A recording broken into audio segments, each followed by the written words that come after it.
Hello everyone. I am here with another video for you and the story about the doll that was already there. If you like these contents and stories, please don't forget to subscribe and like the videos. Please let me know in the comments if there is anything you don't like or would like me to fix. Love you all, thank you. This isn't like the Annabelle doll story you're used to. This is a different story. It starts with a doll that doesn't even seem to have come from a store, and no one knows about it. That is the first thing that should scare you, but your brain will not let it. Your brain will help you. It will tell you that a relative must have given it to you. It will tell you that you picked it up at a thrift store and just forgot.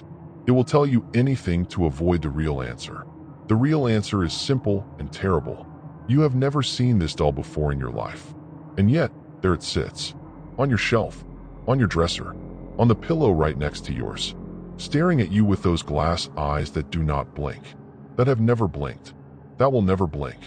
Let me tell you about the first time anyone wrote this down. It was 1895 in rural England. A farmer named Thomas Hardwick decided to clean out his attic. The attic had been sealed for 20 years. His father had nailed the door shut after his mother died, and no one had gone up there since. Thomas had to break the lock with a hammer. When he finally pushed the door open, he expected dust and mouse droppings and old trunks full of clothes. Instead, he found a porcelain doll sitting in the exact center of the floor. Not dusty, not faded, not covered in cobwebs. It looked like someone had placed it there 5 minutes before he opened the door. Thomas asked his wife. She had never seen the doll. He asked his children. They had never seen it either. He asked the neighbors. Nothing. So he put the doll in a box and threw the box in the river. 3 days later, his daughter came running inside from the garden. She said there was a doll sitting on the stone wall by the rose bushes. Thomas walked outside. It was the same doll. Same porcelain face. Same blue dress. Same painted smile. The box was gone. The river was still flowing. But the doll was back. Drier than it should have been. Warmer than it should have been. And now its head was turned slightly to the left. Toward the house. This is the thing about these dolls. They do not move when you watch them. That is what makes them different from every other haunted object story you have ever heard. They do not fall off shelves dramatically. They do not turn their heads while you are looking. They are patient. They are smart. They only move when you blink, when you sneeze, when you turn your back for half a second. You will look away to answer your phone, and when you look back, the doll will be facing the door instead of the window. You will close your eyes to fall asleep, and when you open them in the morning, the doll will be sitting on the edge of your bed. You will never see it happen, but you will know. You will always know. A woman in Ohio named Sarah decided to prove this in 2014. She found a small cloth doll on her pillow one afternoon. She lived alone. She had no children. She did not own any dolls. She asked her friends. No one had given it to her. So she set up a camera in her bedroom. She pointed it directly at the doll, which she left lying flat on her pillow. Then she went asleep. The camera recorded for 8 hours. Sarah watched the footage the next morning. For the first 7 hours and 58 minutes, nothing happened. The doll lay flat. The room was dark. Sarah slept soundly. Then, at 3 a.m. exactly, Sarah rolled over in her sleep. For exactly 2 seconds, the doll was off camera. When she rolled back, the doll was sitting upright. Sarah replayed that section 20 times. The doll was flat. Then the screen went dark because Sarah's body blocked the view. Then the screen cleared. The doll was upright. The camera did not capture the movement. It only captured the before and the after. Sarah checked the doll. Its button eyes were the same. Its stitched mouth was the same. But its arms, which had been lying straight down at its sides, were now folded across its chest. As if the doll had been waiting. As if the doll had been watching her sleep. As if the doll had decided to sit up the moment Sarah closed her eyes, just to see what she would do. Here is what psychologists say about this. They call it the implantation effect. The theory is that the doll is not actually moving at all. Your perception of reality is shifting. The doll was always sitting upright. You only remember it lying down. Something is editing your memory in real time. Every time you look away, the thing that controls the doll reaches into your brain and changes what you think you saw. And if something can edit your memory, it can edit anything. It can make you forget that you locked the front door. It can make you forget that you turned off the stove. It can make you forget that you never had a daughter who played with dolls. This is where it gets worse. In over 60 documented cases, families who discovered these mystery dolls later found photographs they did not remember taking. Photographs of children they did not have. Children holding the doll. Children sitting on the floor with the doll in their laps. Children smiling at the camera with eyes that looked just a little too old. The photographs were real. You could touch them. You could hold them. The paper aged normally. The ink was from the correct time period. But the children in the photos did not exist. No birth records. No school records. No dental records. Nothing. Just images of small hands wrapped around a doll that should not have been there either. A family in Brazil experienced this in 2011. The mother, Ana, found a porcelain doll in her laundry room. She asked her husband. He had never seen it. She asked her 2 sons. They said it was not theirs. Ana put the doll in the trash. The next morning, it was back in the laundry room. She threw it away again. It came back again. She threw it into a dumpster 3 blocks away. That night, she woke up at 2 a.m. to the sound of something tapping on her bedroom door. She opened the door. The doll was sitting in the hallway. Its painted smile had changed. The curve was wider now, more teeth showing. Ana decided to move. She packed her family into the car and drove to her mother's house 200 miles away. She left the doll behind. For 3 weeks, nothing happened. Then her youngest son found a box in his grandmother's garage, wrapped in brown paper, tied with white string. Inside was the doll. Same porcelain face, same blue dress, same wider smile. But there was something new. A photograph tucked into the doll's lap. The photograph showed Anna's 2 sons sitting on a couch. Between them was a 3rd child, a little girl, maybe 5 years old. She was holding the doll.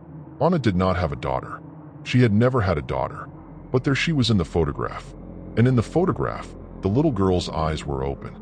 And they were the exact same shade of blue as the doll's painted eyes. There is a pattern in all of these stories. The doll never arrives when you are looking. It arrives in the gap. The second you look away. The moment you blink. The instant you turn your back to grab something from the other room. And it always arrives with a sense of false memory. You will swear you have seen it before. You will swear your grandmother had one just like it. You will swear you remember playing with it as a child. But your grandmother never had this doll. No one did. Because this doll was not made. It was not bought. It was not sold at a flea market or given as a gift. It simply decided to exist in your home. And once it decides, there is no changing its mind.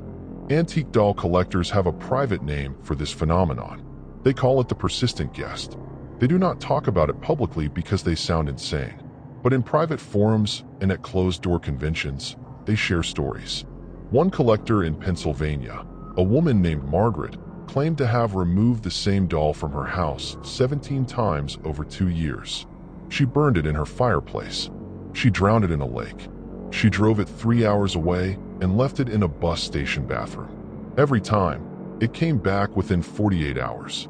And every time it came back, it looked slightly different. A new dress, newer hair. Once, Margaret swore the doll had grown an inch. She checked her photographs. The photographs showed a doll that had always been that tall. Margaret finally gave up. She stopped throwing the doll away. She stopped trying to destroy it.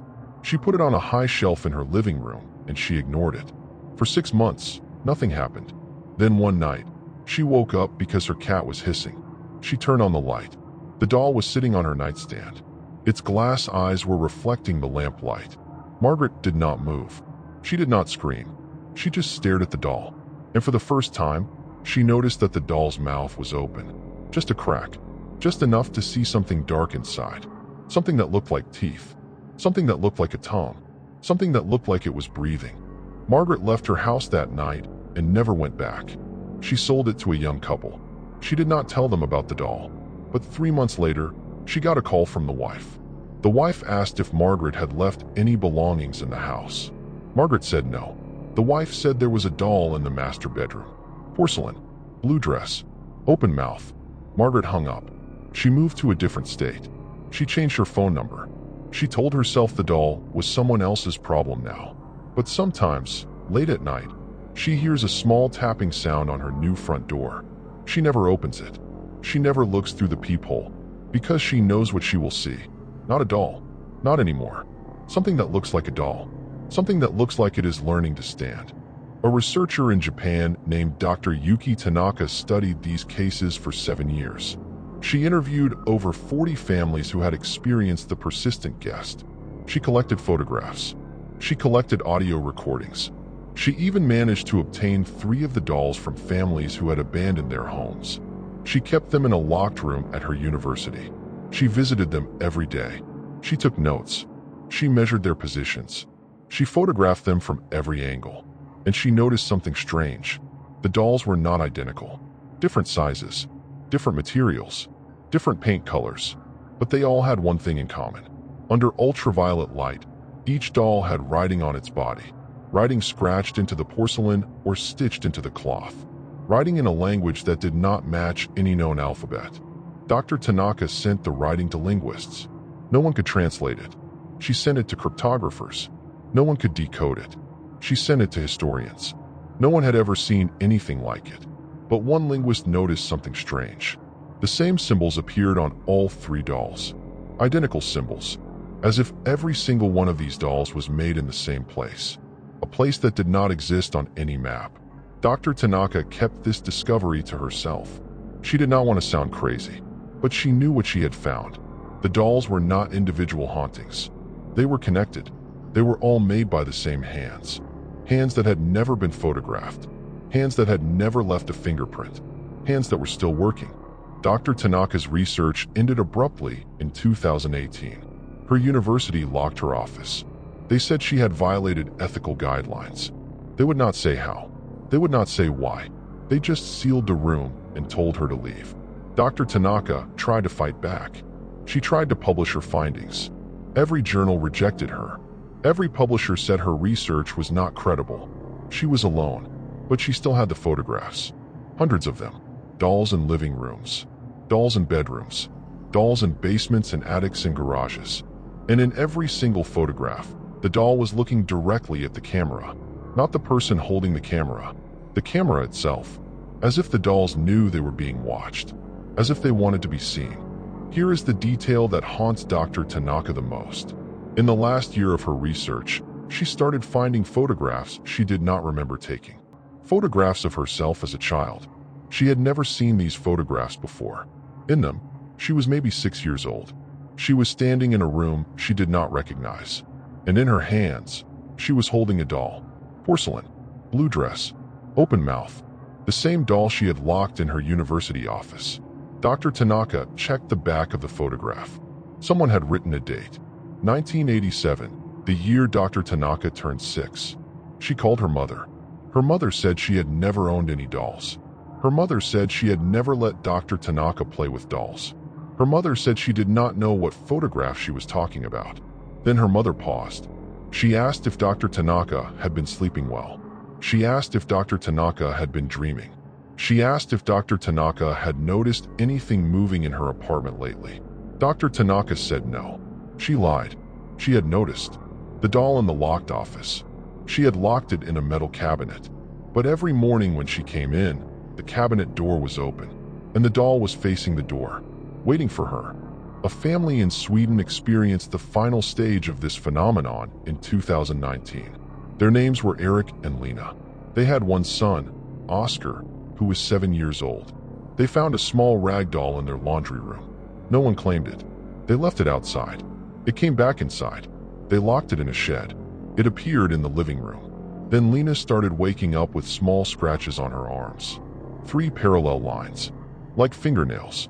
Like small fingernails. Then Eric started hearing whispering from the closet. He could never make out the words, but he recognized the voice. It sounded like Oscar, but Oscar was asleep in his own room. Then Oscar started drawing pictures. The same picture every day. A tall woman with no face. The woman was always holding the doll, and in every drawing, the doll was looking directly at the person holding the paper. Eric and Lena decided to flee. They packed 3 bags. They put Oscar in the car. They drove 300 miles to Eric's brother's house. They left everything behind. Furniture, clothes, photographs, everything. For 6 months, nothing happened. Oscar stopped drawing the faceless woman. Lena's scratches healed. Eric stopped hearing whispers. They started to relax. Then one morning, Oscar came downstairs holding a box. Brown paper, white string. He said he found it in his new bedroom closet. Eric opened the box. Inside was the rag doll, but it was different now. Its button eyes had been replaced with glass ones. Its stitched mouth had been opened, and inside the open mouth were teeth. Real teeth. Small, white, human, baby teeth. Eric threw the doll in a dumpster. He drove the box to a different dumpster. He burned the string. He burned the paper. He went home and told Lena they were safe. That night, Oscar did not come downstairs for dinner. Lena went to check on him. She found him sitting on his bed. He was holding the doll. His eyes were open. His mouth was moving. He was whispering. Lena leaned closer. Oscar was repeating the same phrase over and over. The doll was already here. The doll was already here. The doll was already here. Lena grabbed the doll. She ran outside. She threw it into the street. A truck ran over it. The doll shattered. Porcelain pieces everywhere. Glass eyes rolling into the gutter. Lena went back inside. Oscar was still whispering, but now the phrase had changed. You broke her. You broke her. You broke her. That night, Lena woke up because her bed was shaking. She opened her eyes. The doll was sitting on her chest. It was not shattered. It was not broken. It was whole. And it was heavy. Much heavier than a doll should be. Lena tried to scream. Nothing came out. The doll leaned forward. Its glass eyes were inches from Lena's face. Its open mouth was moving. And from that tiny painted throat came a voice. Soft. High. Like a little girl. The voice said one word. Mama. Then the doll smiled. And Lena understood. The doll was never a doll. The doll was a door. And something had just walked through. So here is the final rule about the doll that was already there. Do not try to destroy it. Do not try to bury it. Do not try to give it away or lock it in a shed or throw it in a river. None of that works. The only thing that works is acceptance. You acknowledge that the doll lives in your home now. You acknowledge that it will watch you sleep. You acknowledge that it will learn your voice and your habits and the way you breathe. And you never, ever acknowledge that you see it moving. Because the moment you admit that you know what the doll really is, the doll will no longer need to pretend. It will stop sitting on shelves. It will stop waiting for you to blink. It will stand up. It will walk toward you. And you will finally understand that the doll was never the visitor. You were. And you have been living in its home this whole time. The doll was already there. It was always there.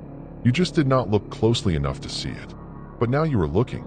And somewhere in your house, in a room you just checked a second ago, a pair of glass eyes just blinked.